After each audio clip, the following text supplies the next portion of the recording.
So we're gonna try that out and see how that goes. Okay, anyways. Hello. We're playing Obscura. Again. And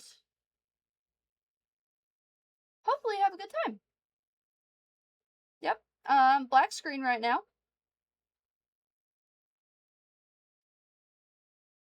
That is exactly what's needed. And what I've learned from the last stream, after downloading the VOD, doing all my fun stuff, is that I need to turn the music up on the game. Couldn't hear it. Could not hear it at all after. So, let us do that.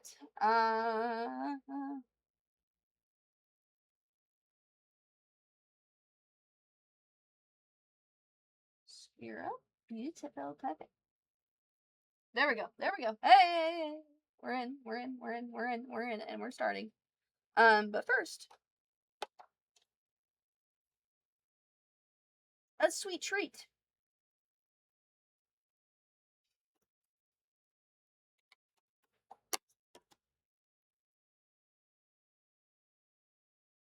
Okay. All right. So I want to turn this up. Turn that all the way up. So, okay. If you're here, if you're a chatter, please let me know how everything sounds. Am I too loud? I don't know. I don't know until I get download the VOD and get really mad that it's too loud or too quiet, and then I want to commit a crime. So, warning! This is an 18+ visual novel that contains mature and heavy content, descriptions of gore, and suggestive content. Please check our warnings page for more details. Okay. Warning! Obscura contains instances of rapidly flashing images and text effects. These effects can be turned off in the preference menu under the flashing visual option. Thank you so much for here's the point. Enjoy.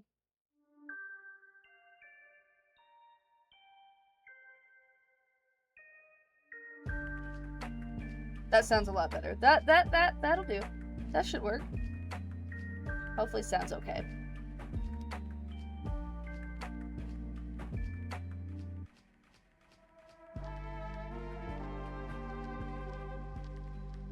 No one goes other than mountain without a good reason.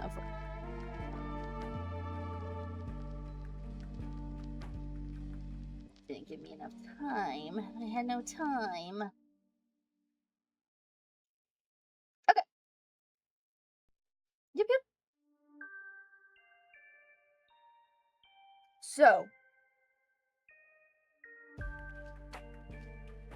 I think my best case scenario here is that I start at the beginning.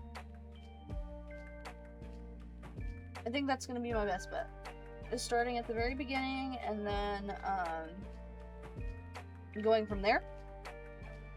Yeah, start. Maybe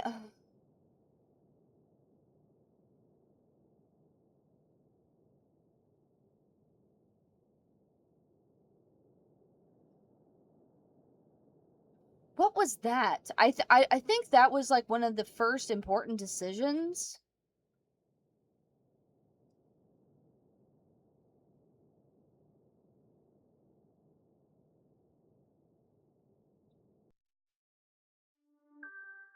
Yeah, I'm gonna go back to this and see where this places us, because I think that's gonna be the right thing to do.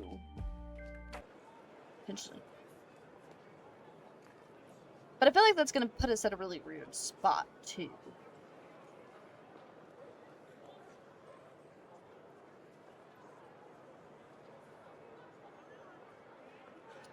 Maybe not. Maybe not.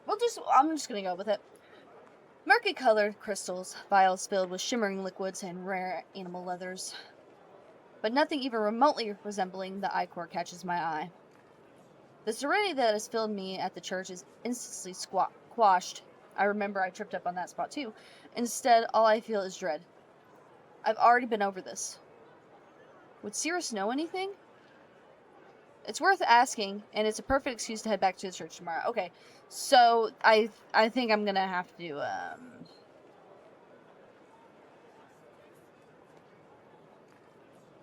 Okay, so that's the history. Okay.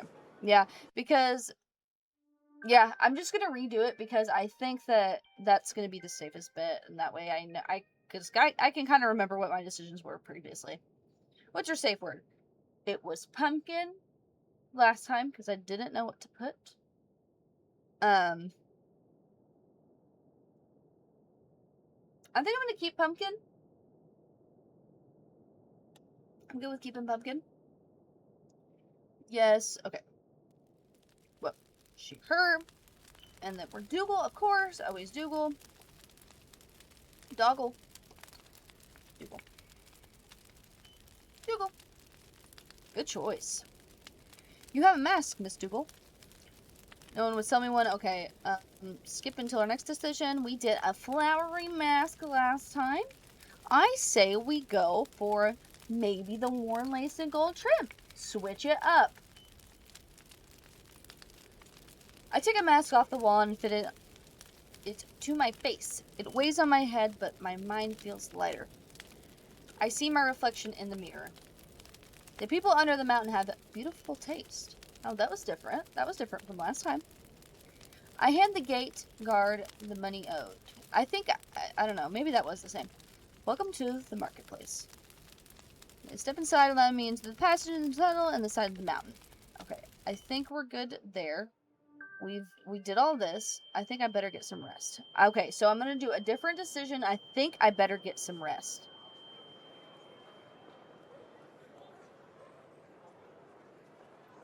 I didn't know if that ear ringing was like my actual ear ringing or if it was in the game, and I'm pretty sure it was in the game. I'll think better after no, because I know y'all just heard me say I think it's better if I get some rest. And that's not what that says at all. Ever. Do I ever say what I need to say? No, I don't. I'll think better after some rest. I'll think better. At the moment, I don't trust myself to make a sensible choice. Staying on guard here in the marketplace is exhausting, and my feet ache from climbing the mountain. I need some kind of rest before I have the energy to determine what to do next. I stopped by the stall and asked directions for a decent inn, rest stop, public house, anything. Following the direction through a short tunnel, I wandered through a quieter district of the marketplace. Though quiet is relative.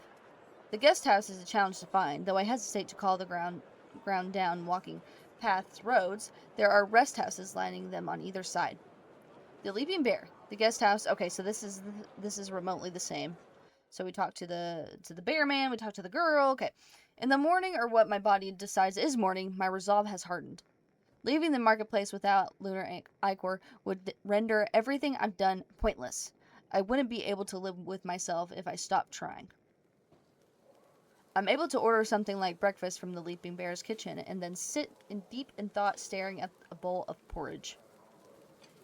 Eating in this mask is a bit of a bother. I have to navigate the spoon around my mask, so this is when she comes in and tells me that I can. It's got the thing. Okay. So, this is the big choice of decision because in the first episode, I did run to the church, and that's where I met Cirrus. So, we're going to stay and see what happens next. We're going down the list. A little curiosity keeps me where I am, watching the ruckus of the crowd intensify. Very suddenly, one of the members of the crowd breaks away and sprints directly towards me. I'm getting chucked onto the ground and flopping like a fish. I start moving backwards, trying to step aside. I misjudge my step and I stumble, and I fling my hand out in an attempt to find my balance. Oh, we're gonna have like the grab situation.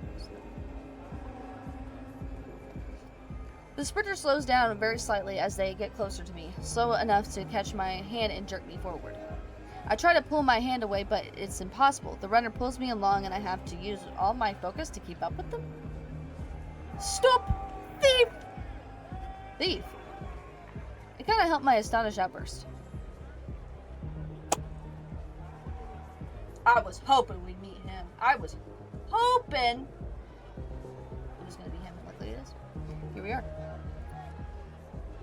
What, like you're surprised? So it's one of these. It's one of these. We've piled down a tunnel. Many of the people step aside from us, hardly surprised by a pair of sprinting away from a collection of uniformed officials. I wouldn't want to be involved either. I wouldn't want to be involved in either. I think that maybe that's not what that said. Yeah. The runner takes a sharp turn, nearly wrenching my arm from its socket. I yelp as I follow along. Yep! Then we take a turn into some sort of business establishment. The runner does not slow down for a second as the shopkeeper opens their back door for us and closes it once we're through. The back of the alley we're in is uncomfortably cramped and we have to shuffle through. Hold on. All at once the thief turns and grasps my shoulders and pushes me backwards until I'm pinned against the wall and my head hit the wall. Bah! What the? Shh. Shh.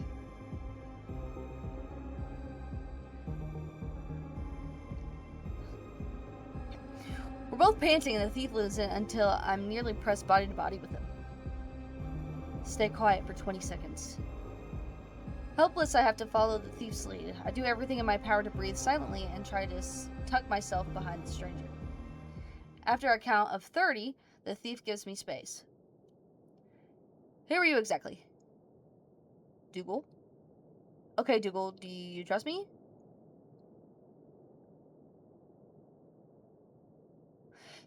I'm just now realizing, is that supposed to be blood on his arms or is that freckles? Because it looks like it could be both. I don't, but I think I say yes here for the plot. The word is out before I can think about it. Yes. The thief's mask turns towards me in a single abrupt motion. The fuck? What other choice do I have? Not trusting a stranger?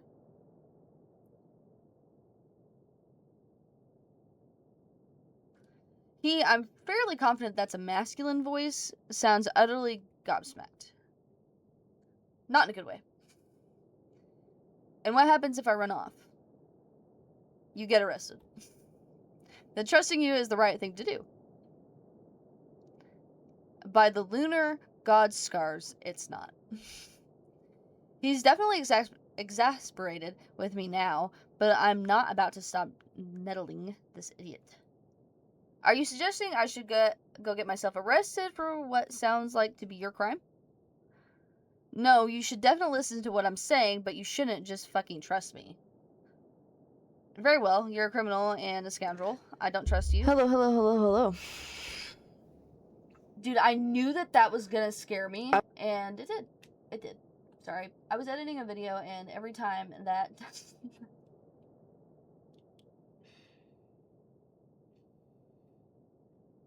so every time, it does that, it plays the video after it's done editing, which I think most softwares do, but God, that scared me. Okay, we're fine. Very well, you're a criminal and a scoundrel. I don't trust you. Lead the way to our escape now. His sigh is long and suffering, as though he was the one just abducted and led on a chase. The gall. Keep quiet until I tell you it's alright to speak again. Not yet. What's your name, thief? You got mine. I'm a thief. I'm supposed to take things. Do you want me to call you thief while we're walking around? Would you like that kind of attention? You're not always going to be this mouthy, right? Nope, that Dougal is mouthy. We know that from the first episode. Dougal's mouthy. Depends on how much you deserve it. Well, you know, this is the anthem is when I look up the pronunciation of their name. Because, you know, that's what I do. And, okay, so, pronunciation of here. Oh. Forgot to turn that off. How to pronounce here?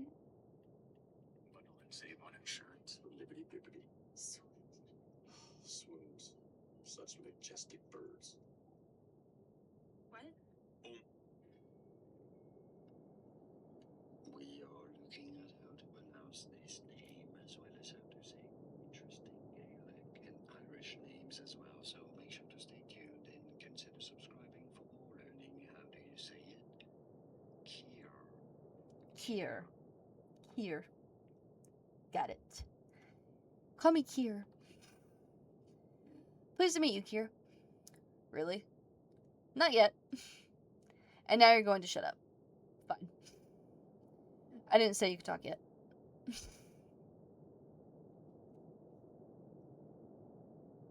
I like this one already. I've grown comfortable with the anonymity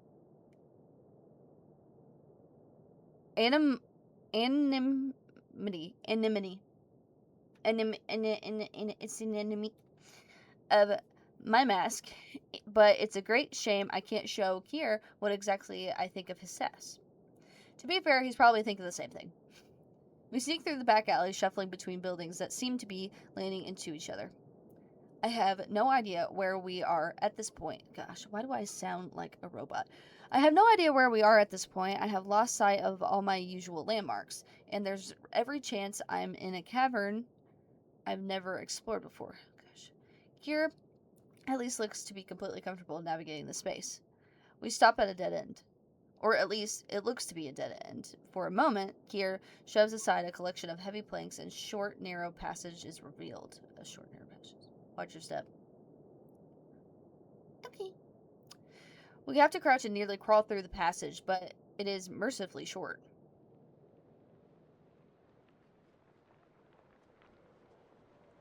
It leads into a small open space behind several rough-built houses. At least, I think they're houses. A lanky teen staring us down from behind a scrappy, stiffened fabric mask. Hey. We're sunstone polishers, don't mind us. Hey. What was that? A code phrase? Still no talking. I roll my eyes behind the privacy of my mask. Then I take a real stock of my surroundings. I am in a strange place with a man I cannot trust, and I only know about one exit. The one behind me. We're staying. What do you mean? Of course we're staying. I can't try and flee now, and the risk of the danger of a chase. And what if those authorities who were chasing us find me? Hold on, I'm readjusting my legs because I can't do that for like 5 hours straight. Oh, nice. Patience. Here, it shows me past the teen, and I follow close behind. Wherever we are, I feel safer with him than alone. We squeeze between two houses and end up on a busy, cramped road. The glowworm light that illuminates all the cavern is mostly blocked out by the homes on either side of us. Then we're in a small square of sorts. It's a open space with the most sturdy buildings of this area all around, and there's paths leading away in all directions. It's dark, but I can see glimpses of masts and the shutters that crack open to watch us. Here! Hey, I'm home. This is the first time I've heard any warmth in his voice. It's such an abrupt change, I almost cannot believe it's the same man behind the mask. A child jumps from the low second-story window, landing on Kier's back. Hey, give me... Oh, sorry, I thought that was good. Hey, give me a warning. You're gonna break my back. No way. You menace. He reaches around and pulls the kid off him, holding them up by one arm. The kid is kicking and wiggling and laughing. You better say sorry or you'll be stuck there forever. Haha, sorry. Here lets the kid down. Sorry, you're so old. I really have to read the name before I start reading. The kid and a few of their friends pelt away, and hear him protest loudly, but even I can hear him smiling. Here, who's this? Someone plucks at my sleeve, tugging my arm. I twist away sharply. That's Dougal, or so she told me. Do I get to speak yet? Nah, I like the silence. Well, I think you've enjoyed enough of that. Could never get enough. I am called Dougal. though you can decide whether you believe me. What's a stranger doing here? Needed a decoy. Turns out she's the right size. A decoy? Wow, you gotta be quick on your feet to keep up with Kier. Yeah, I was impressed. I thought I was gonna lose her for sure. No, stop. Explain. Not everyone can keep up with me. You know that's not what I meant. What do you mean, a decoy? You know what a decoy is, right? I needed one. You fit the profile. He's evading. Why? You need a decoy to deceive some kind of authority. You needed a decoy and you're a thief. Yes, very smart. Was I a decoy for someone you were working with or someone you stole? Oh, damn. That's a quick one for sure. It sounds like I'm right. And what were you planning on doing with me when you were done? I was going to let you leave. It's such a blatant lie, my jaw drops. Does he really think I'll believe that? No way, you can't let her leave now. That sh now that she can find God. Now that she can find her way here. Oh, so I'm a prisoner now. Kara, what were you thinking? I was thinking you'd play the bad guy, Griff, and let me be the hero. Looks like you're not on today. What?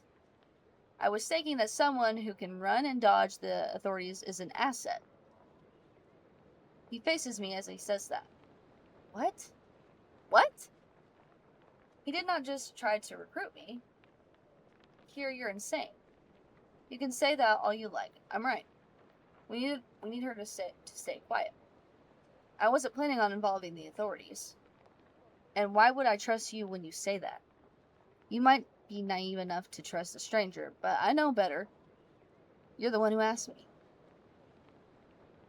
So, we'll let her learn even more about us. That's about the shape of things. Once you're involved, you're the same type of criminal as the rest of us. And if I'm involved against my will, yeah, the enforcement here is just so kind and understanding. I'm sure they'll take you at your word. More people, plain mass and curious, are gathered around. I don't know why you're being so hostile to me when I didn't ask for any of this. Because you don't understand. If we get caught stealing, we get killed. Also, why we got no music going on?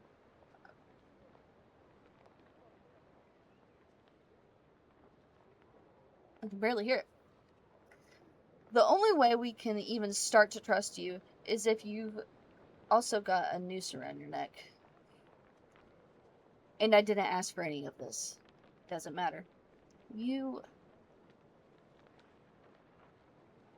letting them have it, man. We're letting them have it. For the plot. You manipulative gutter slime. Hey, I was nothing to do, and you've decided just for fun, I suppose, to destroy my life. You're freaking horrible, man. Griff seems keen to get me to shut up, but his hand settles calmly on his shoulder. He knows he's earned this. I suppose I'm just some random insignificant stranger. What could my thoughts and feelings possibly have to do with anything? Well, if you need a noose around my neck, you have it. But don't think this means I'll ever be able to trust you. There's a moment of quiet, my heart is pounding in my head, and there's nothing but screaming. I'm so angry I can hardly breathe.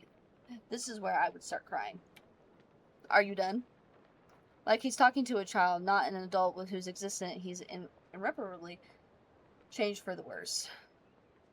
You're blackmailing me. Don't you freaking dare condescend to me too. Gear doesn't answer. Finally. There's a quiet moment. Everyone around us seems to be coming to the same conclusion as me. I am cornered. I don't have a choice in this. I keep my voice as flat and neutral as possible. Not really, no. Then what do I do? You run a few jobs with us, get that noose good and tight. Get that noose good and tight. There we go. And then, if you want to leave, you get yourself a new identity and you leave. You already put on the mask and picked a name once, right, Dougal? Right. Then you can do it again. You sure about this, though? Yeah. With Gups down for the count, we need a new lookout. Dougal's got what it takes. I sure hope you don't think that counts as a compliment. When I compliment you, if that ever happens, you'll know. Good to know.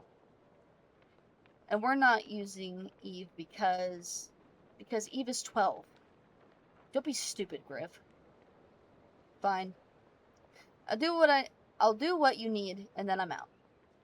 Hey, no need to make it sound like a prison sentence. I am not being held here against my will. Prisoners don't get paid. You will. Paid, you say? What? We're pragmatic. We're not monsters. You do work, you get paid. Can we really afford? Yes, Griff. I've heard we're getting our favorite visitor in a few weeks, and we'll all be getting paid. Hell yes. What do you mean, paid? Caught your attention, have I? I think it's fair to know what my wages are going to be. The number Kier gives is not godsmackly high, but it's not low either. A few jobs could make for some comfortable living at the Leaping Bear for a long time. Yeah, no, like we still need the I-Core, and from what is said in the books is that it's expensive. So this is literally a perfect situation. And on top of that, he's here. So it's a good thing. No, regardless of what Dougal wants to say out of her mouth right now, we're all here for a little romantical time. So, then again, it won't solve my big problem. Good enough. I have a counteroffer. The idea in my head is half formed, but I still have to pursue it. Oh, are we negotiating? You're a thief. Yes, that's well established. Which means if I want something instead of money, you could get it. Depends on the thing. Lunar Ichor. The crowd around us bursts into a flurry of whispers. Well, at least they know it's important. Gear's voice changes suddenly, the timbre low in a way I can't interpret. You need an I-Core? You need an I-Core? I do. For what? Why should I trust you enough to say? Rude. Blackmailer. There's a long pause. That's a lot of jobs you're going to have to work. That's a lot of jobs you're going to have to work to earn something that pricey. Would I be able to make enough money to buy it? Not in your life, I don't think. Not with us, at least. Then working for you is my best shot at getting it. Griff suddenly pulls on Gear's cloak and leans in. There's whispering, and I'm not nearly close enough to hear it. Then they separate, and Gear runs his hands over his mask. It's a gesture of pure exhaustion. Fine. The whispers rise intensely, and I think this was it. You work with us. You get your I-Core. He holds out a gloved hand. We have a deal? I slowly reach out. He clasps my hand, and we shake on it. Jeez. Deal. I'm tempted for a second to think that this was too easy, but it really wasn't. Gear calls out into the crowd. Someone go out with her to get her things. Pardon? We can't have you sneaking in and out all the time. Too dangerous. We just finished moving here as well. So I live here now. You've got a room of your own. Eventually a volunteer comes forward. Together we sneak out into the hidden community and return to the Leaping Bear. You refuse to talk to me. You just follow me like a shadow into my room, and while I gather the few things I left there, some clothes, the odd knickknacks I've managed to acquire, my hygiene supplies, then it's time to return the key. Hello. Oh, Dougal, good to see you. Ready to pay for your more time? You're definitely the reliable sort, so I can offer a good rate. No, not this time, sorry. I found somewhere else, a little closer to my goals. I dropped the key on the counter in front of her. Thank you, though. The Leaping Bear was becoming a bit of a new home for me. Bruna is quiet for a few seconds. Then she drops her voice low, so low I can barely hear her. Do you need help? If that shadow of yours is unwelcome, Rufus can remove them. What? Oh. Oh, no. Things are fine. Rufus doesn't need to do anything. I'm fine. A new arrangement came as a surprise, but I did say yes to the offer. Never mind what kind of duress they put me under. I did agree. Duress? Duress? Good then. Never liked seeing my clientele go places they weren't interested in going. Thank you for staying with us. Britta's voice is a little more formal than I'm used to. I suppose now that I'm leaving, I will likely never see her again. It's a little disappointing. I have no real bonds here in the marketplace, but I was getting used to the Leaping Bear. Goodbye. Bye, Bruna. I'll see you again in another save file. I leave my shadow close behind me. Okay. Eventually, they take the lead, guiding me to yet another hidden passage. Oh,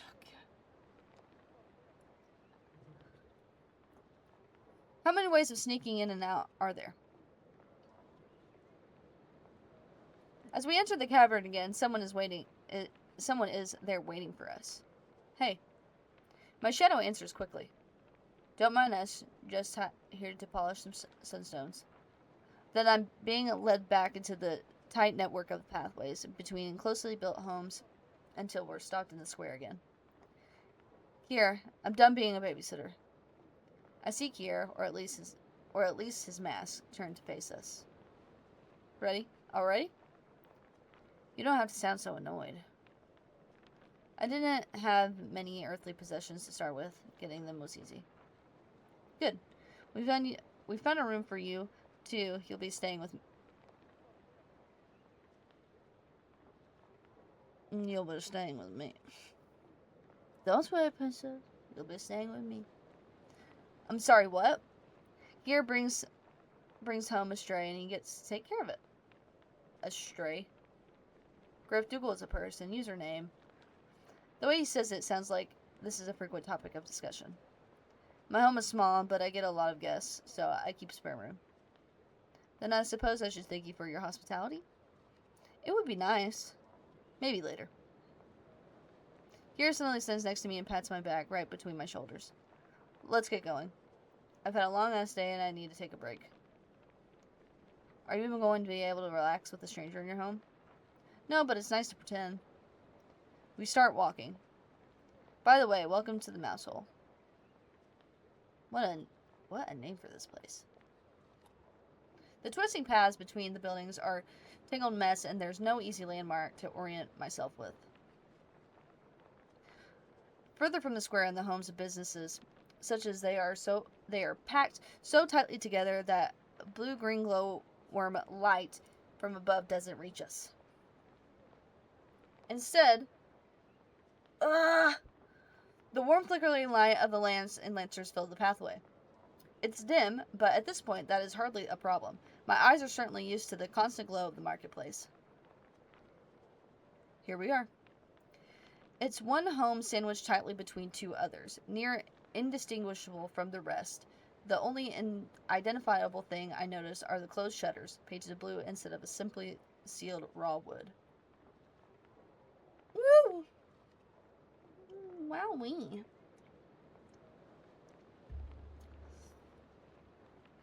Oh. Kira unlocks the door and holds it open for me. Come inside.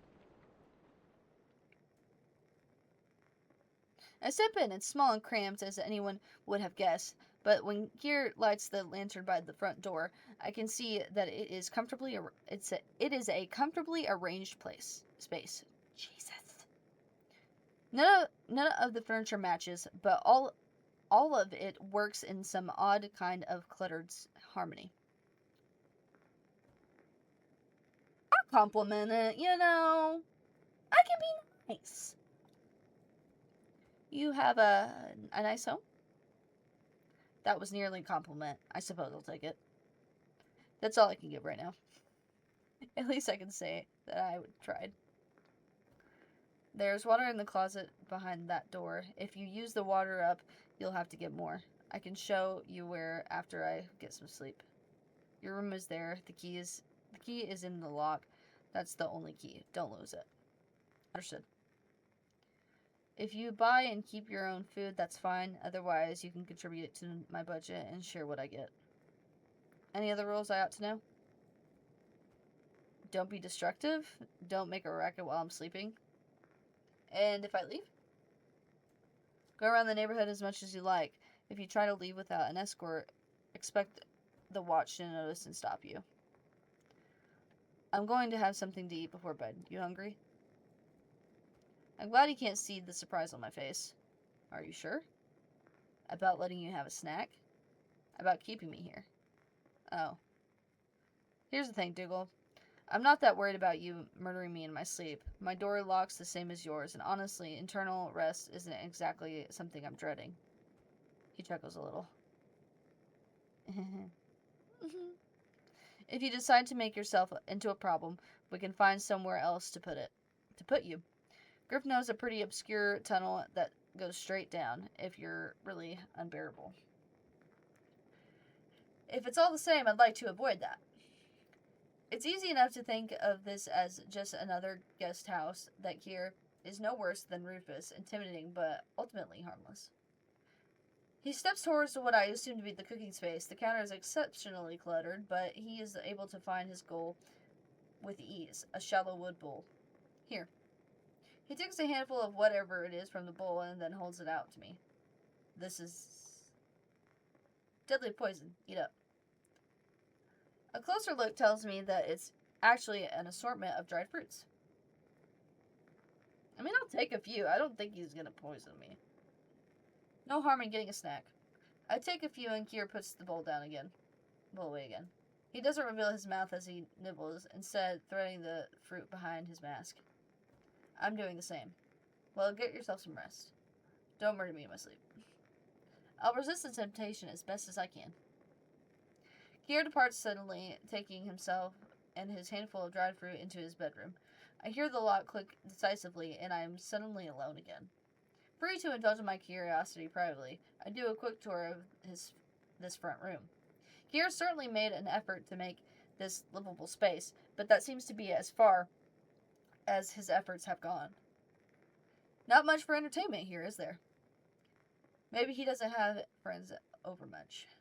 I continue nibbling. The sticky sweet tart taste coats the back of my tongue. My search is quick, and in the end it has to be with so little to look at. I slip into the dark guest bedroom as though I am an intruder. For a moment I feel like I am. It has the same cozy but spare field of the main room, not space I could call my own. Door locked, I give myself permission to relax. Kier could very well have a second key to this room or choose to break or bypass the lock in some way, but there is little use worrying about it. I'm already so keyed up from stress that adding the possibility of being murdered in my sleep would make resting impossible. What have I gotten myself into? I've been recruited into a gang of thieves against my will. A gang that likely steals to survive, but there's one thing that leaves me deeply uncomfortable. If I was a decoy or something Kier stole, that means Kier was stealing a person. Could I live with myself, helping to steal people? I mean, yeah, at the end of the day, okay. Who's to say we were stealing the person and we were just going to get a person, like he's been hired to get somebody and then bring them back home? Because that's a possibility here. I'm not saying that Kier's just randomly a good guy. I'm not showing favorites either. I know I said that in the first one I was like, hey, I don't trust this preacher. And it was a fair judgment. I'm being biased. I'm being biased here. But I think there is a good reason. It feels desperate. It feels like trying to find the silver lining of a hurricane. But I need for my own sanity to believe that whatever Kier is doing is for the best. I swallow hard, trying to chase these thoughts away. I'm not going to sleep at all, am I? I follow the motions of getting ready for bed. I even take off my mask, though I am careful to lie down with my back to the door. And after some hours of trying to find a comfortable position, I must have fallen asleep, because Kier wakes me up with sharp knocks to the door. In the days that follow, I get used to the space of life in the mouse hole. I am, as promised, left to my own devices for the most part. I can sense people getting tense when I drift towards any of the myriad exits, but I'm not about to test my luck with an considered escaped attempt. Golly. Here, it seems, is a popular one. He's constantly being called this way or that, attending to roof repairs or settling quarrels, but that is the only when I see him, which is quite rare.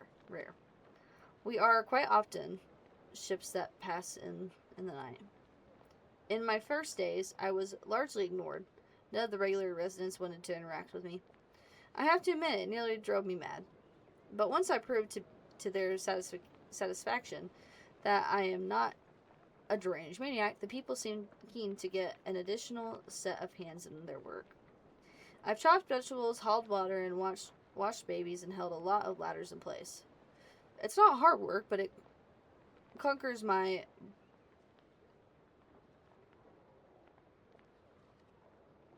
boredom and gives me a chance to make small talk. Dougal, I need a hand. On it. Shale, one of the friendliest people in the mousehold, is stacking crates near an exit passage. Not sure how much I can help. I don't think my reach is longer than yours. I just need a little more support so I can. They do a short hop and shove the crate into place. If you've got time, I could use a hand a little longer. My schedule is packed, but I could skip a social engagement or two to help. Shale's chuckle is gratifying. Very funny. But aren't you going to the strategy meeting soon? Strategy meeting? You're running Lookout, aren't you?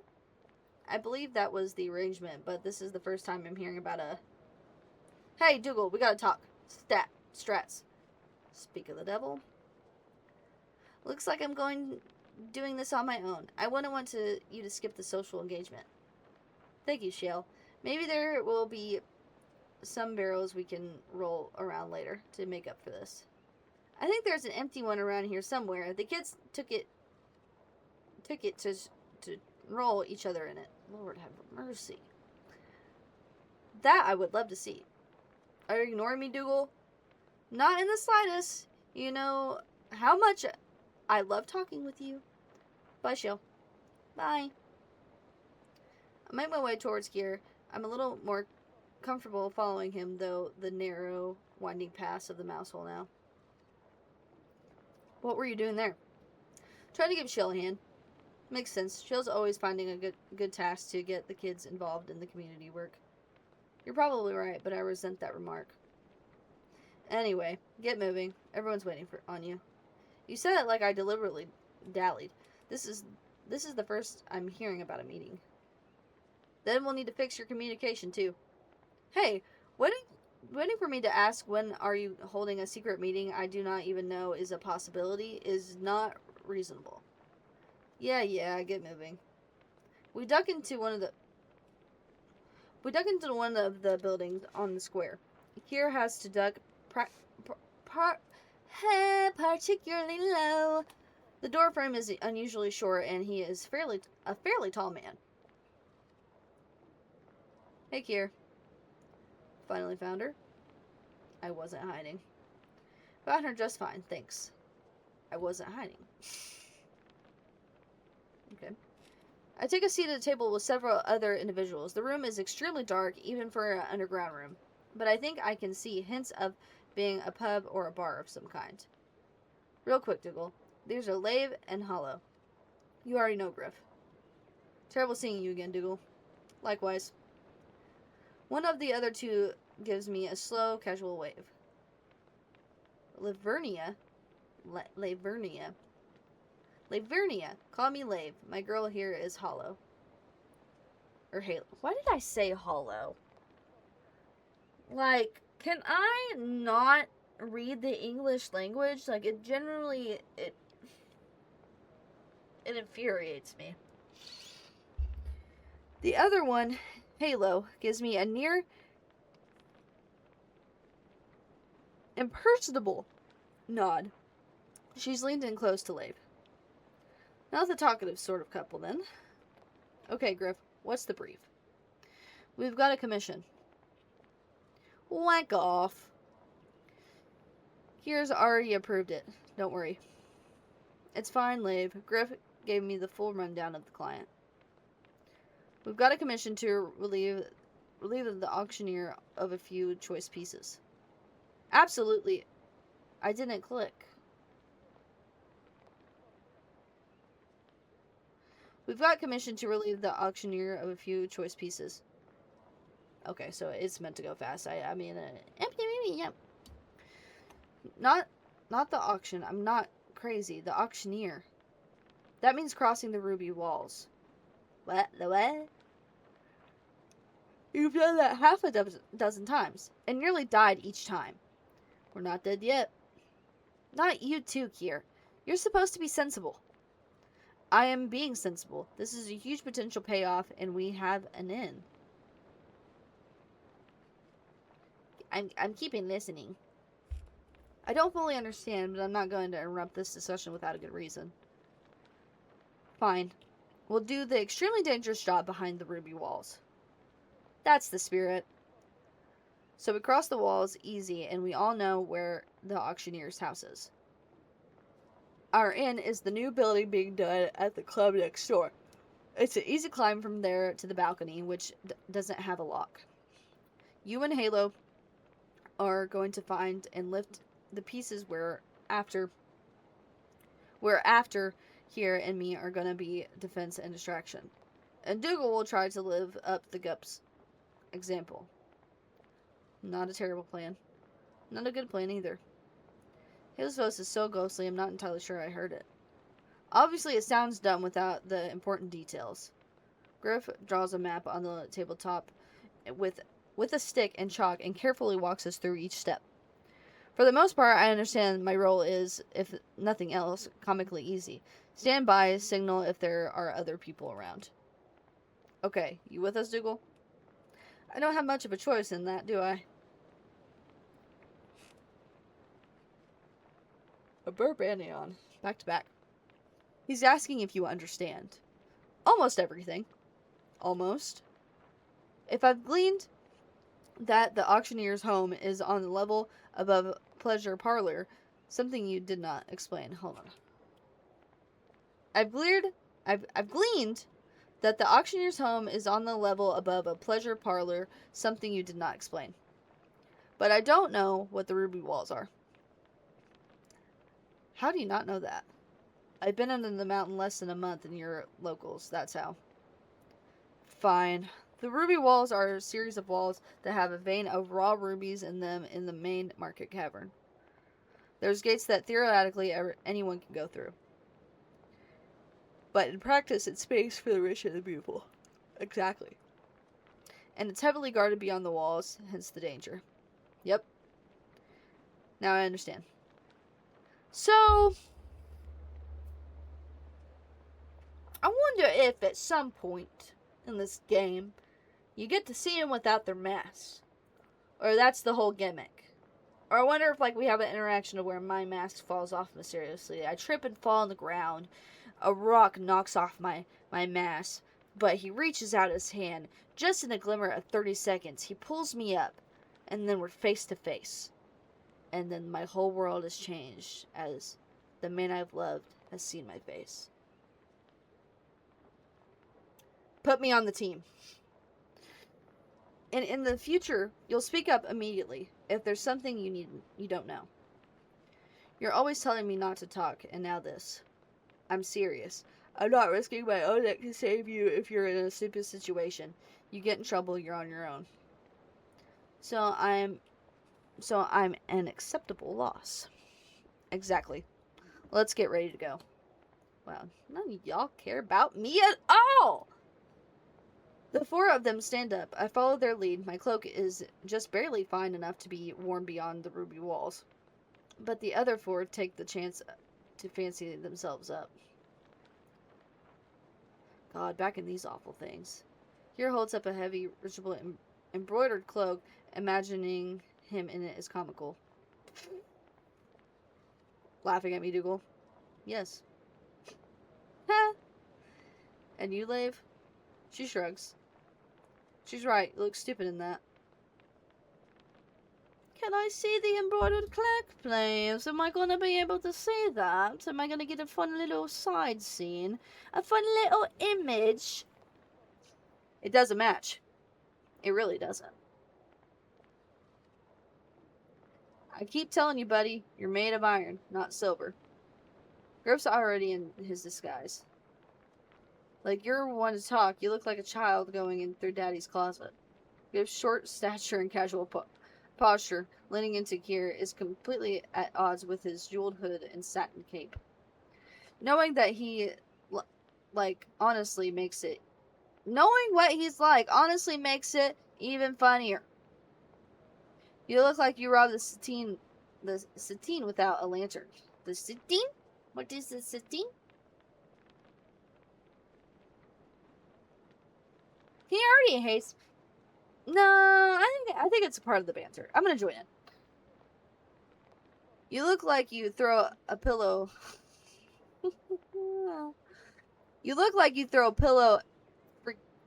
Freaked a jewelry box. You look like a pillow... Fuck it. I'm trying not to cuss, but it's just gonna happen anyways. You look like a throw pillow fucked a jewelry box. Oh my god. Leif burst into laughter, mostly at Halo's response, I assume. Dougal! Oh no. Kier reaches over and takes a hold of my shoulder and holds it tight as he curls into himself, choking on laughter. Laugh it up. See, I'm part of the gang, guys. I fit in. You guys love me. You guys love me. You love me. You want me to hang a while. Kia wants me to sleep in the same room as him. I know you want it. Dougal's good. After a second, Griff looks at me. It wasn't that funny. You just surprised them with vulgarity. Kira pops up, a smile in his voice. No, it was a bit funny. You really put it over the top, Halo. Oh no, Thanks, Halo. The laughter dies away a little, though the mood has definitely been lifted. Things settle down again. I don't know why I put up with you. Kira pats his shoulder firmly. Neither do I. There's some more scattered laughs, but the atmosphere of the room slowly turns more serious. Halo and Leib are checking each other's disguises, ensuring their weapons are not visible to passersby.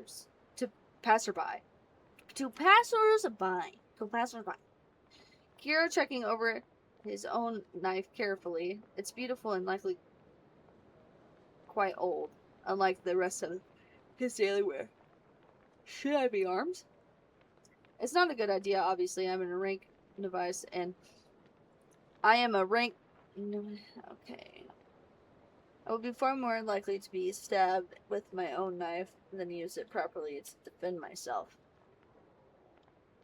Still, I cannot help but feel a twinge of fear. A knife won't make me feel less frightened. But it's hard to convince myself of that fact. The rest of the preparations happen in an anticipatory silence. Ready? Let's move. Is there music? I'm not hearing anything.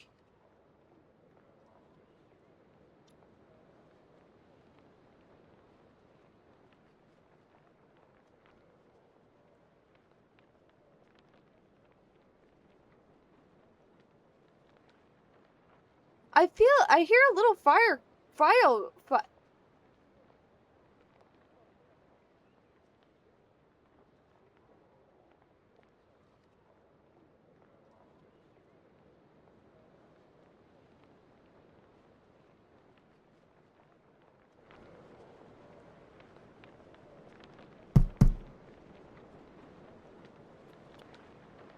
Golly.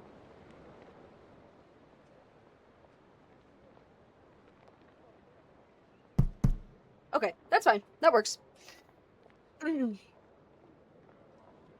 Now I can hear it. I'm just gonna hear it, but you guys can hear it. Maybe a little bit. We walk into the loose group of yet another exit. I have yet to fully count the ways into and out of the mouse hole, but there must be at least a half a dozen. It's another narrow passage that leads into the back room of a shop. From there, we can exit through the storefront and step into the busy walkways of the marketplace. Look alive. In any other circumstance, we would be a deeply strange group. A gang of well-dressed strangers walking together but not talking. But this is hardly the strangest sight in the marketplace. There's a bird-masked contortionist performing in a tiny cage and a pair of drunkards fighting in just one of the crossroads we walk through. Yep, you know. Sounds like an average day at a good, fun little small town. Things are as lively as ever. We passed the church on our way to the most central caverns. Was it only a few days ago I was standing there looking for some clue to start me on my hunt? As we entered the largest cavern in the heart of a marketplace where I started my journey, we walked close together. Alright, you know the drill. Split up, and we meet across from the Pearl Choker. Where's the Pearl Choker? When was that ever a conversation? That wasn't in the plan. Dougal does not know the plan anymore. I don't know the plan. Dougal, you're with me. Okay, it's fine. I don't even know what the Pearl Choker is. Lave and Halo are gone in a second, melted into the crowd. Group glances back at Kiera for a second before doing the same. Don't trust me not to run off? Not in the slightest. Plus, you're new to this. I might be able to give you some pointers. What makes you think I'm new at this? You're paying a lot of attention to the small details. The kind that are easy to ignore when you're used to this work. Fair enough.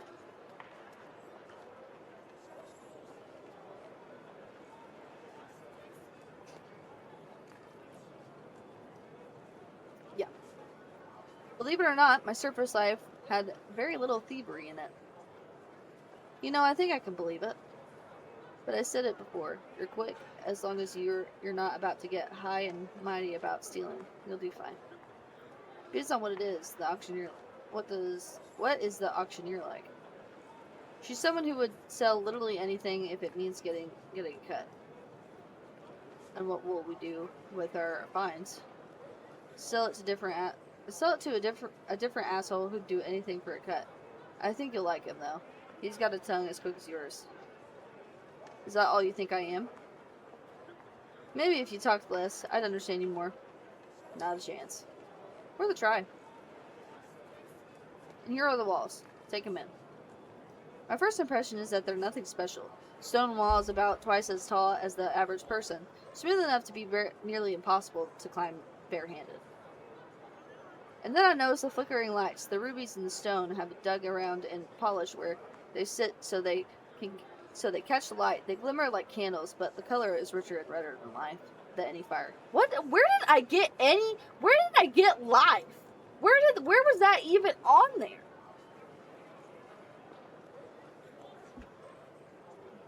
Dude,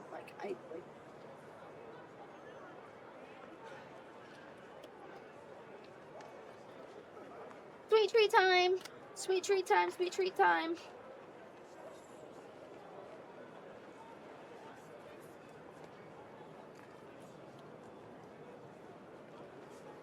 Replenish. There are hundreds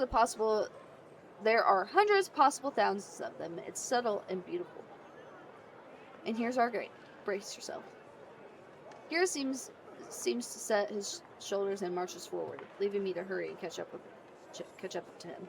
Beyond the ruby walls, things are still busy, and it's not, though, there's anything to muffle the sounds of the rest of the marketplace. But there is still noticeable change. The rest of the marketplace has people hawking their wares, shouting at potential buyers, and cajoling them to buy. Here the people standing in front of the business don't shout. They offer samples or display their wares, pose and flirt at passerby.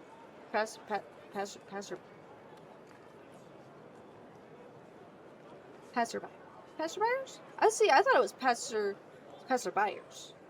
Passerbys? Passerby? But there is no shouting. I suppose if you have business here, you don't need to shout to get attention. It really is different. There's nothing in the world like the jewel box. It might have been said in admiration, except Kira's voice is oozing bitter disdain.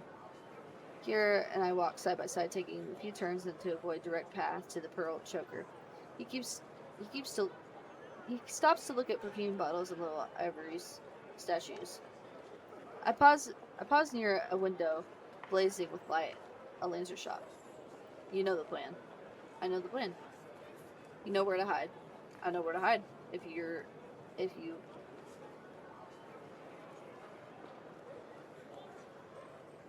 I know where to hide if you foul up everything. But you won't, will you? What? But you won't, will you? From your lips to the moon. Don't make me run again. Or what? Or I'll be very cross. Be still my beating heart. Anything but that.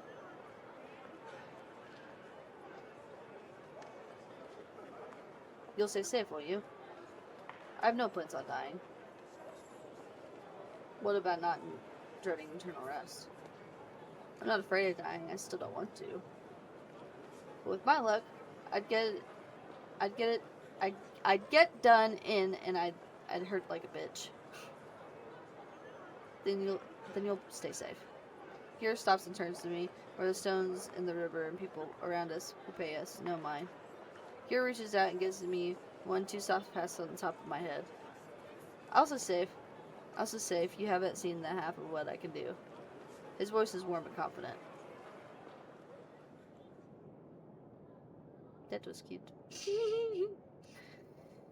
At the Brill Choker, Kira splits away from me to enter through the front door. I slip between the pleasure parlor and the neighboring gambling hall. Both businesses are high class and beautiful fronts and charming staff, and I swear I can hear a live band from one of them.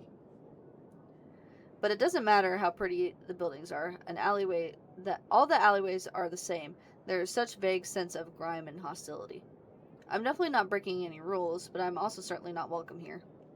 If things have gone to plan, Laban Halo broke into the apartment above the Pearl Choker by climbing a new attachment to the gambling house and jumping the gap.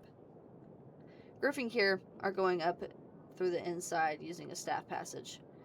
And I'm keeping watch, signaling whether the alleyway is clear or not, though a simple set of gestures. Holding one arm, there are people in the alley. Holding both, there are guards or staff in the alley. Arms relaxed, no one but me here. It is not complicated, but I have to keep an eye on both ends of the alley and signal consistently. Ideally, all four of them will jump the gap and climb down Gambling Hall's addition and will separate to reunite in the mouse hole. If we need to run, I even have the turns I'll need.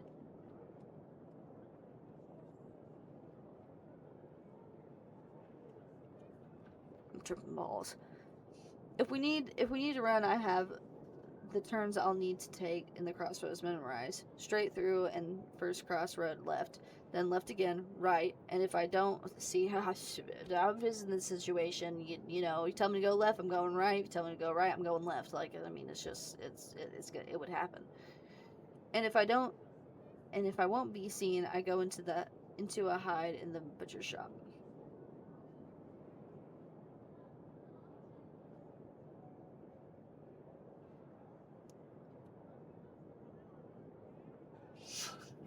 I'm actually gonna have to remember this. I think I should have activate hints because golly, I'm not. This is not gonna be good if I do not activate hints. Or maybe I should try to remember for the fun of it. I'll try to remember. Okay. Focus in. Straight through the first crossroad. So straight first. Straight, left, left, right. Straight, left, left, right. And if I won't be seen, I go into the hide in the butcher shop. Okay. Straight, left, left, right. Straight, left, left, right. Okay. No hints. At least I have a plan. I know. Straight. Oh. Get out of here. Anyways. I lean against the gambling hall. This one is made of stone, beautifully cut and polished and scratched with all sorts of graffiti. People never change. Always marking that someone had been here, and that Agatha has. What? I lean against the gambling hall wall. This one made of stone, beautifully cut and polished and scratched with all sorts of graffiti. People never change. Always marking that someone had been here, that Agatha has great tits, that Darvin fucked his mate. Okay, I understand now. Delightful. I'm alone in the alley. I drop my arms and wait.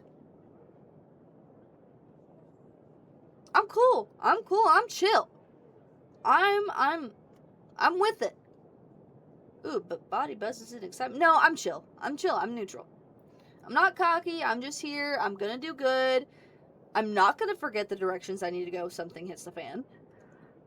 I don't enjoy this life, but I'm not upset to be here. Would I choose to be here of my own accord? Probably not. But to get a little ichor, I'd do anything.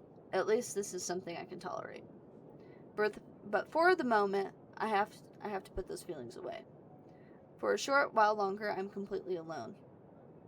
Then a stranger wobbles along the alley towards me. Hey. Mind if I smoke? Not at all. Want any? She holds out a little pouch of herbs. I recognize it on sight. Sweetgrass. I've had it plenty of times before. Back on the surface, you smoke it with others to build bonds. As loose herbs like this, it softens at hard edges of stress. Not enough to addle the mind in any way, just enough to make connection easier.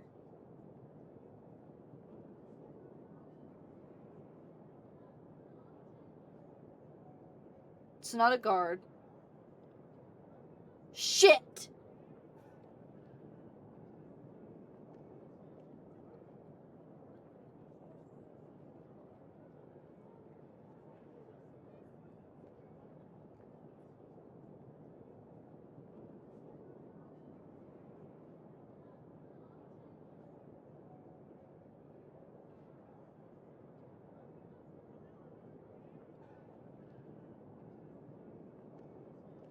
I let my arm rest against my torso and my grip.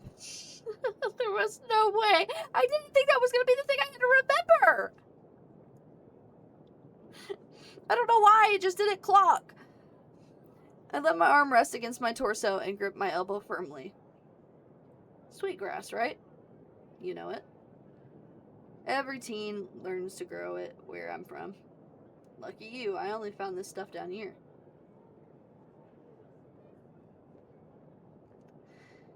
I think that if I decline, it may cause some red flags. If I accept, I could be laced. And the reason I'm like, oh, I could be laced is because, well, technically I wasn't. I was kind of laced in the freaking basement of the preachers in the first playthrough. But am I going to get laced again? If we're going with the lacing thing, then yes, I'm going to be laced again. I'm declining. It's a kind offer, but I have to say no. Fair enough, more for me. She rolls her tab with quick, clever fingers. Even if she's new to the practice, she clearly has gotten good at it. She strikes a match and I can smell the faint sweetness of the smoke. I keep turning my gaze to either end of the alley, still focused on my mission. What are you here for? Buying. What you buying? Nothing as of yet. And you? Heard there was a fortune won in the gambling halls here every hour. Thought I'd try my luck. And how has your luck fared? I'm about to get a big win. I can feel it.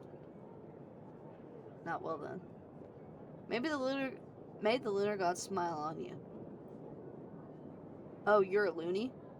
There's a few people kneeling near the alleyway entrance, and I can tell what sort of people they are.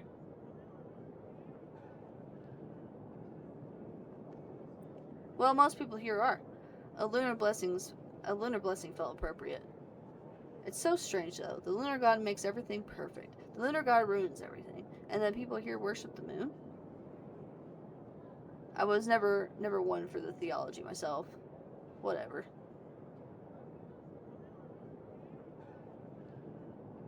Hello?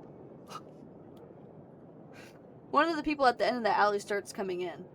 Big, confident posture. At first I can't tell if he's armed. Then I see the blade.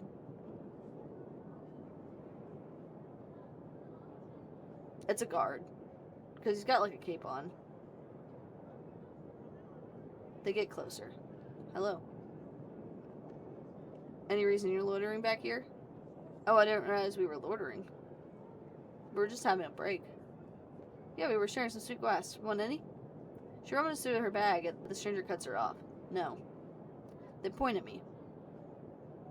I didn't see you in the hall earlier. I wasn't in the gambling hall. Then where have you been? Here. Proof? Well, I've been here with her for a while now. Mind if I ask a few questions? Go ahead. Definitely some kind of security force. Did you come here alone? Come where? This alley? To the jewel box.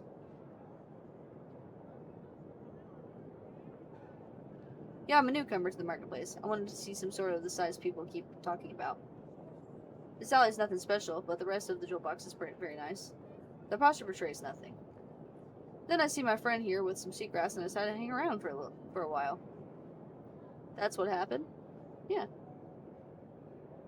Put that out and go back in. I'm not done yet.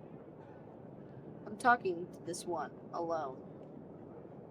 It doesn't sound like they're going to brook any argument. You have a win waiting for you, right? Yeah. Good talking with you. Likewise. She leaves and I'm left alone with this member of security force. Guards. Remain holding both arms. Is there a problem then? Suspicious activity. Not good. Do people not stand around alleyways in the jewel box? Not unless they're looking for trouble.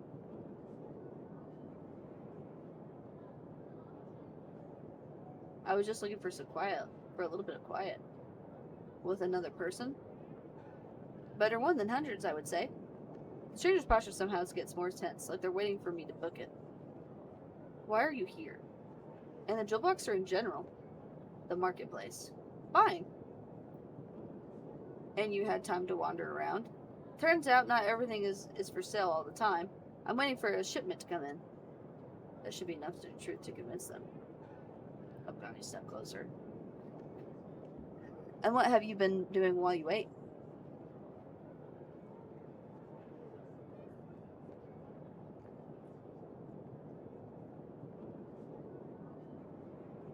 Oh, I've been everywhere. Even if I'm not buying, it's incredible to see everything there is to offer.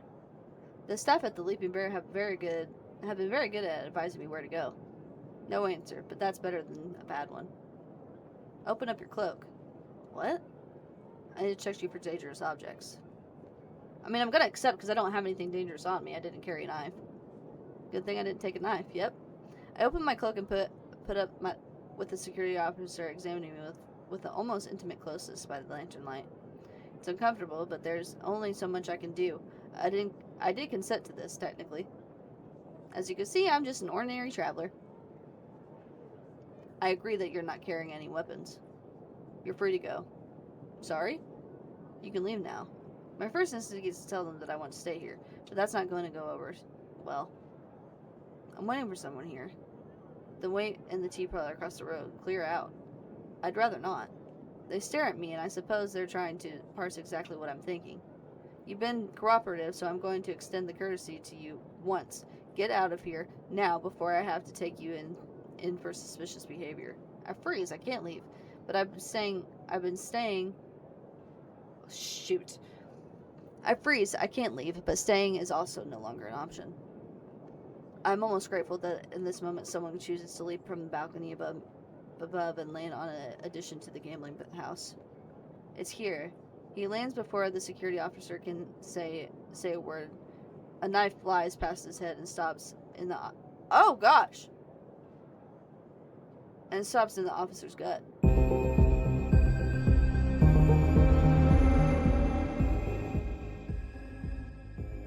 That was so loud. It scared me. It came out of nowhere. They fall gasping. Okay, real quick, I'm gonna have to turn that down just a tad. Just a tizzy tad. They fall gasping. We're compromised. Run. I don't even stop to think, I just move. No one's raised an alarm yet as I sprint fully from the alley. But me sprinting away from the gambling hall at full tilt, it's inherently suspicious. Other security officers start pursuing me. I reach my first crossroad within seconds. Straight. I sprint straight through the crossroad, plowing through a cluster of people listening to a musician on the corner. I could swear my pursuers are getting close. Another crossroad. Left. I can feel the ache of my exertion settling into my muscles, but I'm not close to safe yet. I'm not slowing, but the security officers chasing me seem to be getting faster. I nearly collide with some random passerby. Turn left. Straight through, left, right. My legs and lungs are burning. This is even worse than when Kira abducted me. Then I could just follow him. Stop her! The general apathy of the crowd around me means no one will help me. But no one seems too keen to help security either. Bless the moon. Even so, one of the pursuers is getting dangerously close. Gotta shake them. I spot someone selling an assortment of chairs with several tall stacks within reach. I can't help the words that come out of my mouth. Sorry about this. I grab a stack and pull it down as I pass another. There's the foursome racket of wood of stone that surprise shouts of passing by. A quick glance back shows none of the security guards is close to me anymore. Almost there. Turn right. I know what I'm looking for. And thankfully the security is just far back enough that you won't see me. The butcher. I'm so smart! Hello. I practically tear the door open. I need... Oh, okay, never mind. I need sanctuary! Help! I'm ready for the police! The front room is thankfully empty, and the butcher is quick to jump to action, letting me into the back. The room is chilled with blocks of ice, and there's a faint smell of blood. At least there's a roof to keep the cold in. I have to fight to keep from panting, and the cold air harsh against my throat. I feel lightheaded from this suddenly stopping, all my blood in my legs, or that's how it feels. You're hiding here. The shopkeeper opens a wooden chest, empty, and pulls out a bottom panel. There's a deep hole under the false bottom, a natural gap in the mountain stone. It'll be cramped, but I am in no position to complain. Thanks. We did it. I climb in and the butcher puts the false bottom back in the box over me. I hear him pile a few things into the chest and then close the lid. Someone is pounding on the stone counter in the front of the room. The butcher must go back into the front room because I can hear voices, but not the words being said.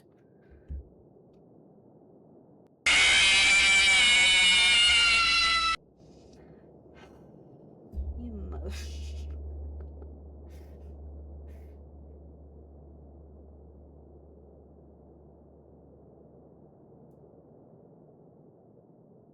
You mother drugger. I close my eyes and strain my ears. I can hear my pulse, but also people coming into the back. Footsteps, words are still difficult to make out. I cover my mouth under the mask and try to breathe silently. Please. There's a loud bang and I inhale so sharply I almost choke. Why is this not working?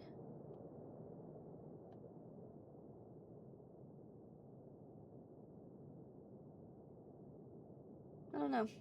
Anyways. There was a loud bang and I inhale so sharply I almost choke. I already read that. Someone kicked the chest I'm hiding under. Not enough to disturb the false bottom, thankfully, but still. The lid is opened. I don't move, I don't breathe. I keep my eyes closed shut and my mouth covered.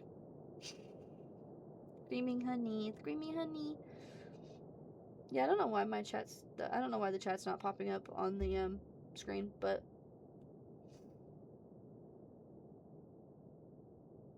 because it's over everything else.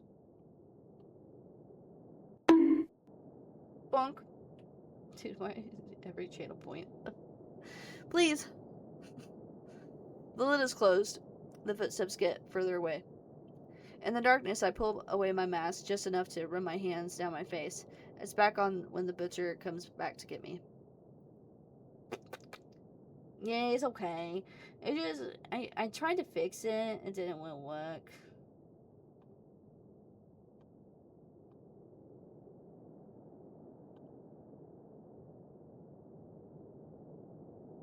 Wait, maybe it's because...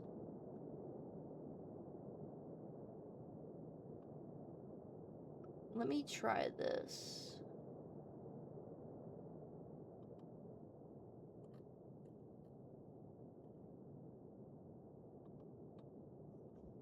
Oh. Can you type again? Pretty please. I beg of thee.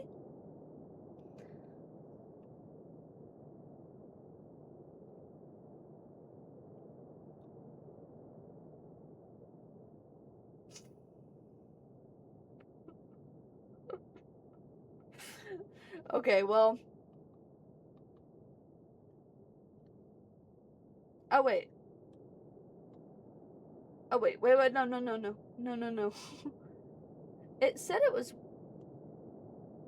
Ah, ha, ha. I found it. There it is.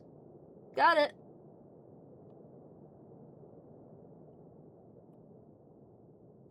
I fixed. Thank you.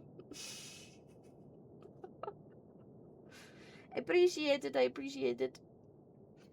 You staying here?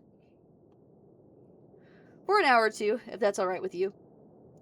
Don't touch the goods and you can stay. Thank you. A few hours in the cold alone... Oh God. A few hours in the cold alone with my thoughts. It is not fun. But it's a relief compared to the escape I endured.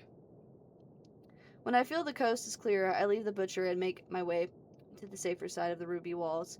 I have to meet Kier and the rest now. Yeah, hopefully they made it. Gee, I wouldn't know. When we reunite, it's in the rundown pub in the mouse hole. Hey Dougal, what took you so long? Dude, I was fighting for my life. I was running from the cops. What do you mean? I was hiding in the butcher shop waiting for the things to cool down. Why were you... What do you mean, why were you? That was the plan. What do you mean? Good job hiding, Dougal. We only just got here ourselves. I realize exactly what's going on a second later. Here, you shithead. Fine, take it out on me now. Did my running around as a distraction actually do anything? It was a guarantee. But we were already done with the hardest part of the job. You were duped. Kira wanted to be absolutely sure we'd be safe and use you to do it. What a dickhead. I risked my life in the process. If anything went wrong, I would have been killed. You would have. His cool acknowledgement only serves to heat up my temper. And you didn't hesitate for a second to send me in a especially dangerous, unnecessary job just because I'm your least favorite. If you're not making a list of which of us gets thrown off the cliff first, you're not thinking enough ahead here. Anything else I should know about then? Are you going to feed me things to check for poison or sell me to get intel? Fuck off. You're the one who decided I'm disposable. I just want to know how much. I knew you weren't going to get killed. You don't need me to tell you that you're quick thinking and fast on your feet. I could rely on you to be a distraction and let the rest of us get out safely. regret my decision now.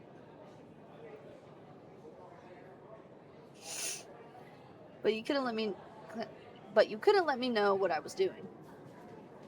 No, I couldn't trust you to do it if you knew what I was thinking. Or knew what I was asking. Maybe I just won't do anything you tell me to do. Then unless I understand why. I cross my arms here, can't see me seething, so I settle for communicating in posture instead. Drinks on us. Fuck off, the light. You're not wanted, this is the time! One of the servers, a barmaid with pretty hands. Pretty hands? What an odd thing to say. You got pretty hands.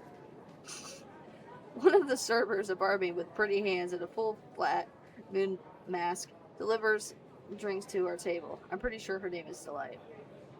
Thanks, babe. Don't make me regret this, Grippy. Oh. It's, you know... Reading it to myself is fine, but saying it out loud just... It's okay, I can do this. Don't make me regret this, Griffy baby. Oh, we're not reading that again. Nope. Griff will be on his best behavior now, right? Yes, he will. He almost sounds like a chastened child. Hero lifts the drink.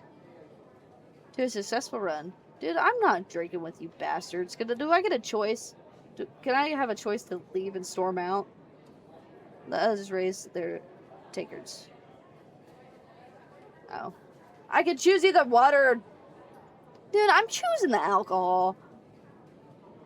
To hell with it. Might as well get drunk. Yeah. I toast with the rest of the thieves. The glass clinks and we all drink.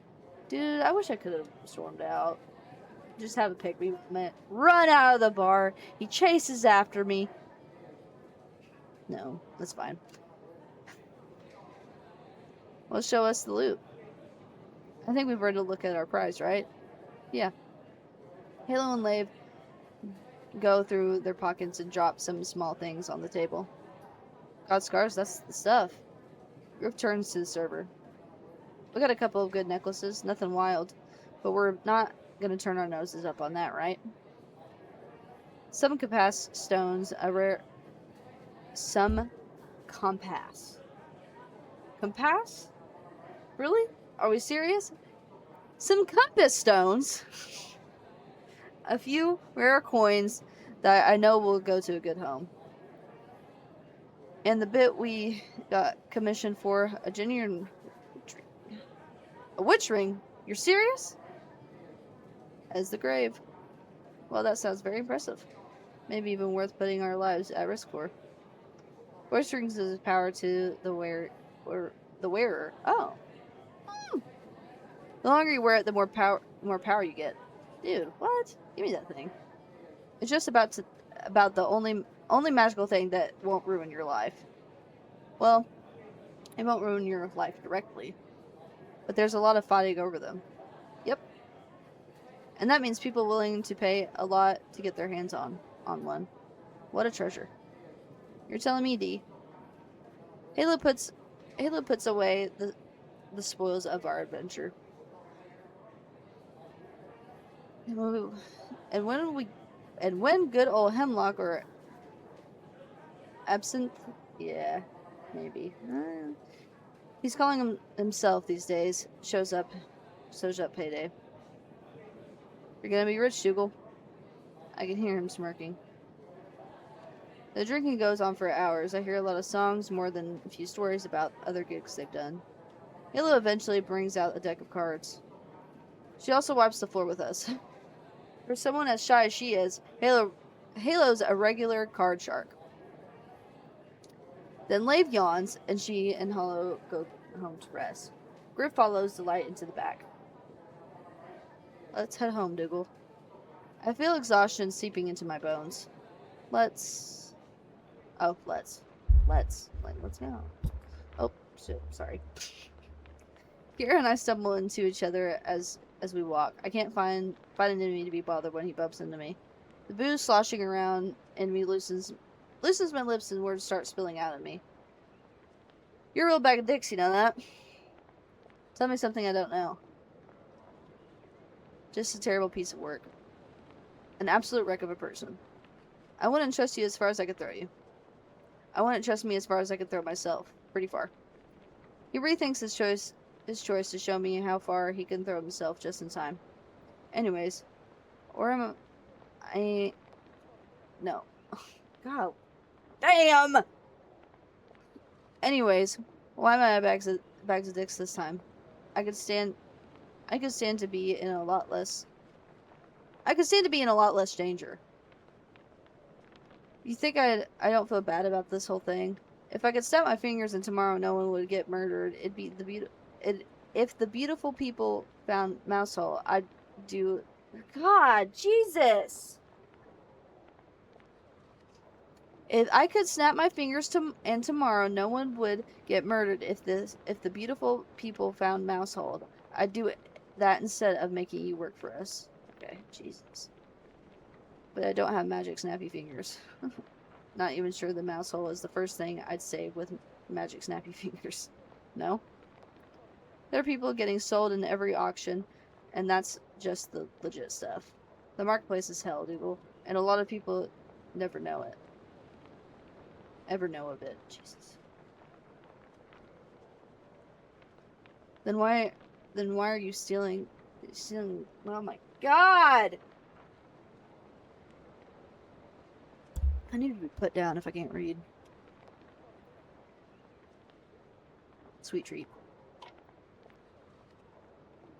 Then why are you stealing people? Griff said that you steal people sometimes.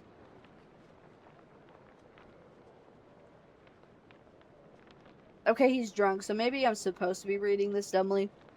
You time it. No.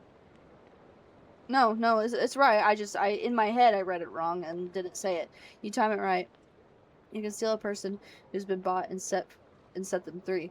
Their family gets the money and they don't get tortured to death. That's exactly what I said he does. I'm so smart. I knew there was a good reason. Kira stops and stares at me. You honestly think we've got it in us to buy and sell people like they're shit? When we're all just the shit of the streets already. Bag of dicks, human trash pile, hideously awful but complimentary.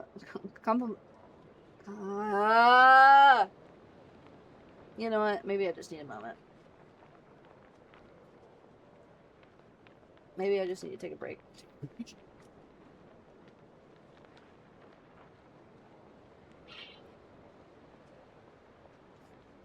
Yeah. I'll do that. It has been an hour and 40 minutes. So.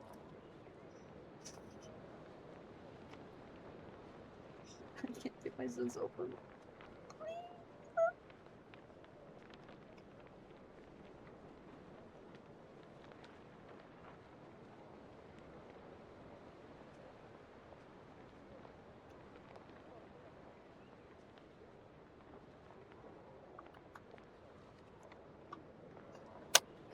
Okay.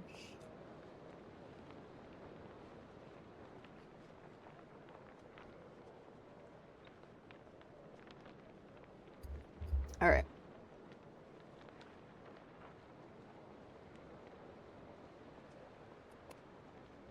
Bag of dicks.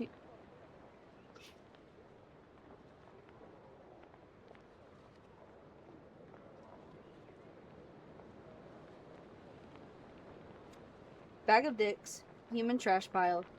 Hideously awful, but compellingly handsome. That's all fine. I can live with that. Got it. But sacrificing a life for my own happiness? Fucking never. Good.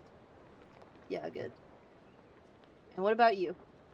I'm not keen on being a bag of dicks, but it's better than being a monster. Jesus. No, not that. The magic snappy fingers. What would you save?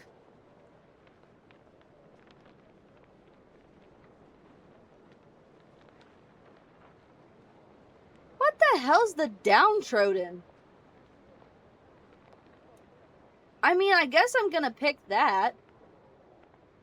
I don't know, maybe I'd be like you and say the downtrodden. I can't complain about an answer like that after I picked it. But you were being a copycat. See, I didn't think that was a copycat because I didn't know what that's what that was. I didn't know.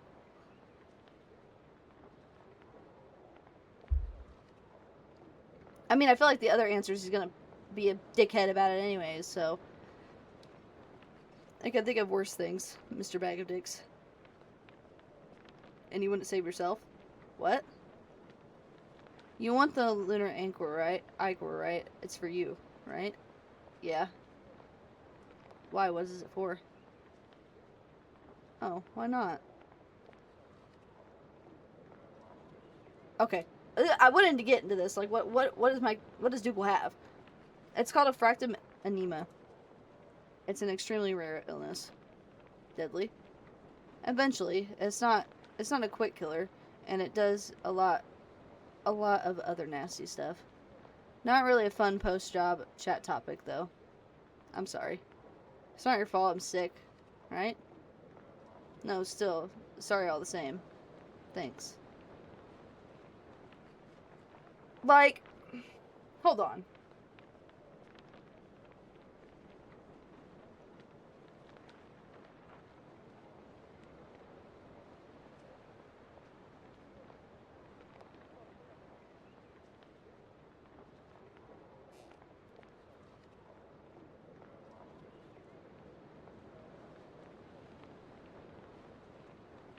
Oh, so I essentially, Dougal has depression.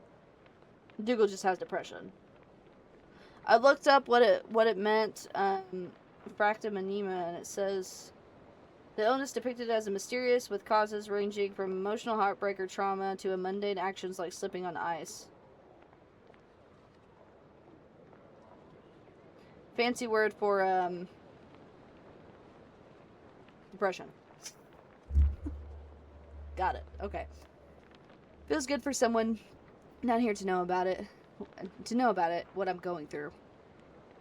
The house with the blue shutters is right before us. He puts a hand to the wall of the house and murmurs something softly into the walls. There, Kier unlocks the door and lets me in. Welcome home, Dougal.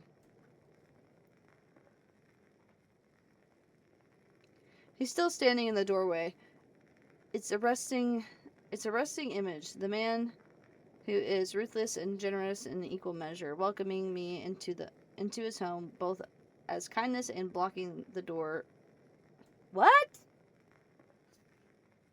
Welcome me into his home both as kindness and blocking the door because I am a prisoner. What? Wait.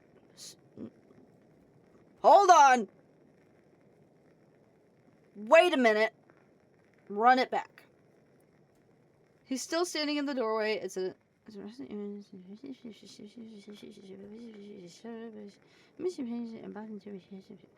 Okay. Then he reaches for my face. I refuse to flinch away. Instead of touching my mask as I feared, he drops his hand on my head. Oh, here we go. The little art. Is this going to be a habit of yours? Damn, I'm tiny. How tall am I? How tall is he supposed to be? He pats the top of my head once, twice. Might be, yeah.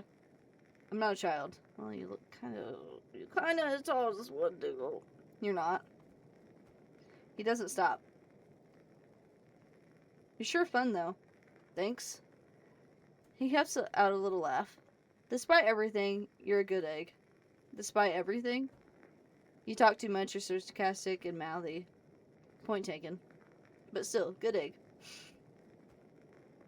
He takes his hand away. This is going a lot smoother than the fucking priest one. So far! So far!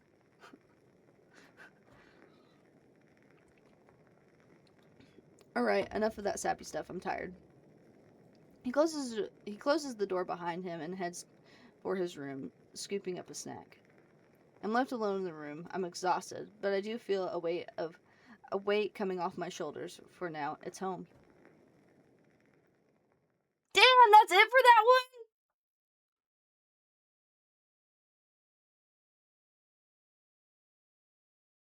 Best End, Chapter 1, Best End, Welcome Home.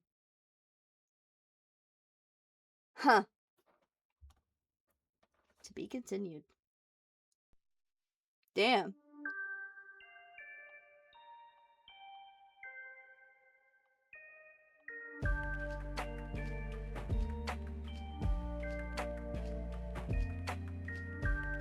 That was a lot. A lot different from the other one. Stay tuned. Okay. And, okay.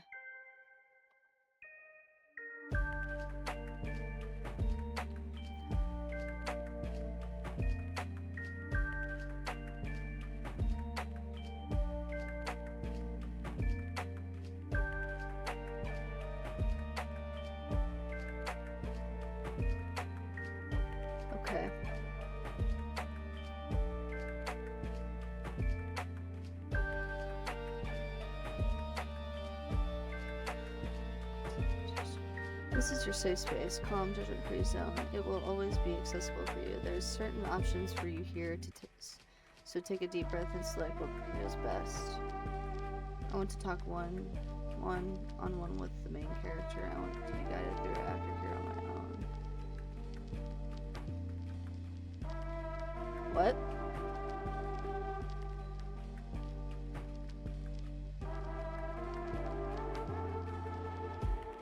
So I guess this is the order maybe you're supposed to go, or,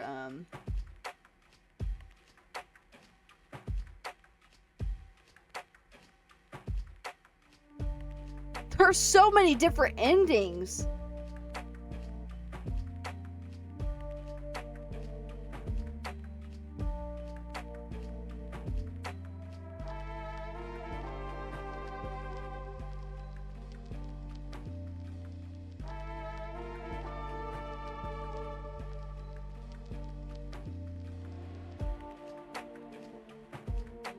Well, now I feel like I need to get them all.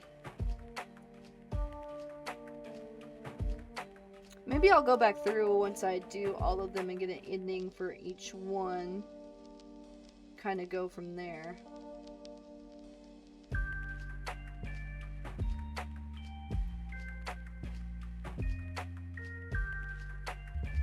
I wonder if...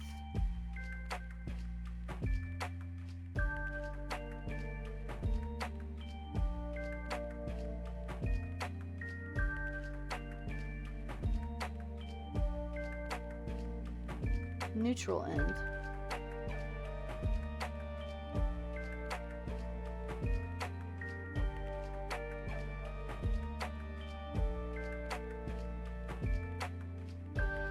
Okay. So I got the good ending for that one. That is not what I meant to do. That is not what I meant to do.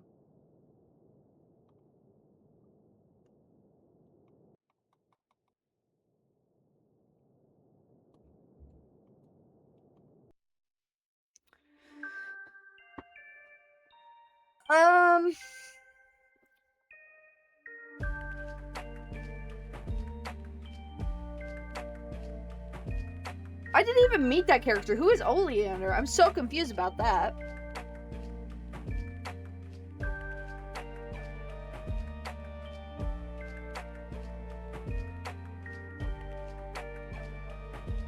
So I wonder, so there's...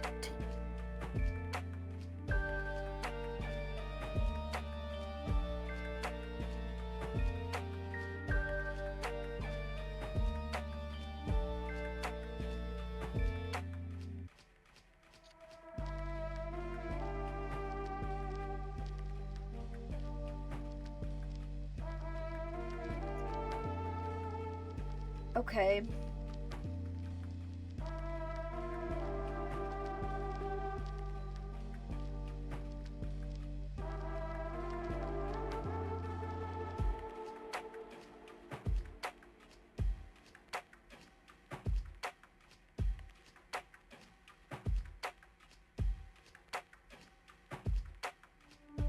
Ends on 10, and then his ends on 11.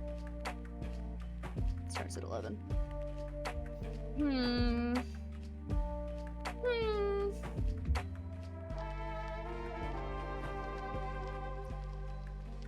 In hindsight, which I did the same thing with Touch Starter, I probably should have saved before every decision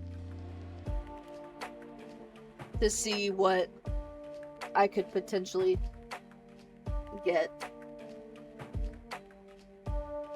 and instead of going back through and having to fast do it and all the other ones.